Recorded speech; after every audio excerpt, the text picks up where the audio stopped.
বিকশিত ভারতের অমৃতকাল, সেবা, সুশাসন, গরিব কল্যাণের 11 বছরকে স্মরণীয় করে রাখতে এবং বিজেপি পরিচালিত মোদী সরকারের বিগত 11 বছরের শাসনকালের বিকশিত ভারতের জনকল্যাণমুখী প্রকল্প, বিদেশ নীতি, অন্যায়ের বিরুদ্ধে অপারেশন সিঁদুরের সাফল্য, অর্থনীতিতে বিশ্বে 4র্থ স্থানে উপনীত এবং সমস্ত সাফল্যগুলোকে জনকল্যাণের সামনে রিপোর্ট কার্ড হিসাবে তুলে ধরা, সমস্ত কার্যক্রম ভারতের আনাচে কানাচে ছড়িয়ে দিতে সারা দেশে বিজেপি দলের তরফে কার্যক্রম হাতে নিয়ে প্রচার অভিযান চলছে সমগ্র দেশে।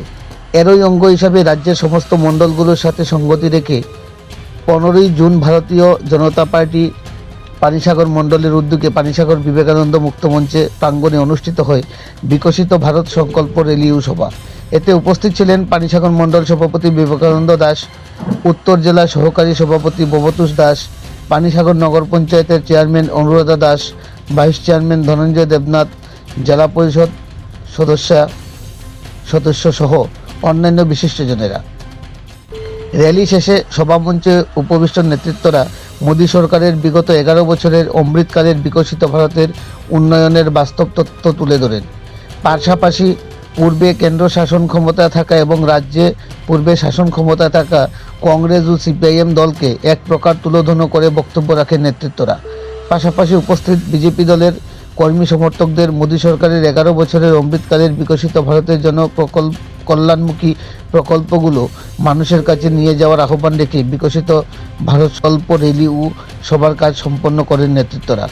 পানিসাগর প্রতিনিধি রিপোর্ট, শ্যামলী ত্রিপুরা।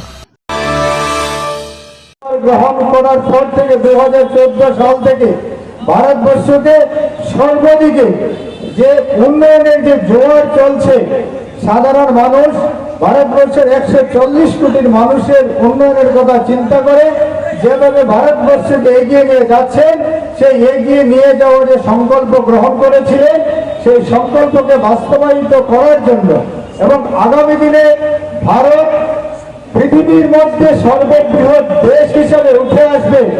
কারণ কবির ভাষায় বলা হয়েছে, ভারত আবার জগৎ সভায় শ্রেষ্ঠ আসন লবে।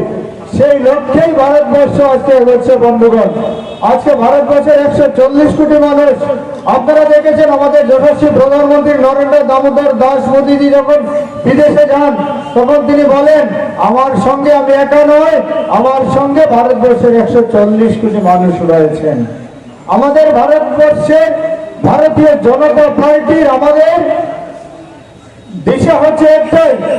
আমাদের মধ্যে কে কংগ্রেস করেন, কে সিপিএম করেন, কে আরজেডি, কে তৃণমূল করেন, কে ভারতীয় জনতা পার্টি করেন, সেটা বিবেচ্য বিষয় নয়। সবার জন্য স্বাস্থ্য, সবার জন্য পানীয় জল, সবার জন্য শিক্ষা, সবার জন্য রাস্তাঘাট, সমস্ত কিছু সবার জন্য প্রদান করাই হচ্ছে ভারতীয় জনতা পার্টির মূল লক্ষ্য। তার জন্য বন্ধুগণ আজকে দেখুন, আজকে ভারতবর্ষে 81 কোটি মানুষকে আজকে বিনা পয়সায় চাল ডাল বিতরণ করা হচ্ছে বন্ধুগণ, যেটা পৃথিবীর মধ্যে নজির সৃষ্টি করেছে। পৃথিবীর কোন রাষ্ট্রে নেই। পৃথিবীর মধ্যে সর্ববৃহৎ অর্থনৈতিক শক্তিধর রাষ্ট্র হচ্ছে আমেরিকা। সেই আমেরিকাও এত মানুষকে বিনা পয়সায় চাল ডাল বিতরণ করতে পারে না, খাওয়াতে পারে না বন্ধুগণ। কিন্তু আমরা ভারতবর্ষ, আমরা 81 কোটি মানুষকে বিনা পয়সায় নরেন্দ্র মোদীজি বিনা পয়সায় রেশন প্রদান করছেন বন্ধুগণ। এর থেকে বড় কৃতিত্ব আর কি হতে পারে? আজকে আয়ুষ্মান ভারত যোজনায় 85 কোটি মানুষ বিনা পয়সায় চিকিৎসার সুযোগ লাভ করছেন বন্ধুগণ, যেটা পৃথিবীর কোন রাষ্ট্রে সেটা নেই বন্ধুগণ। আমাদের ভারতবর্ষে সেটা রয়েছে বন্ধুগণ। এটাই হচ্ছে ভারতবর্ষ, মোদীর ভারত।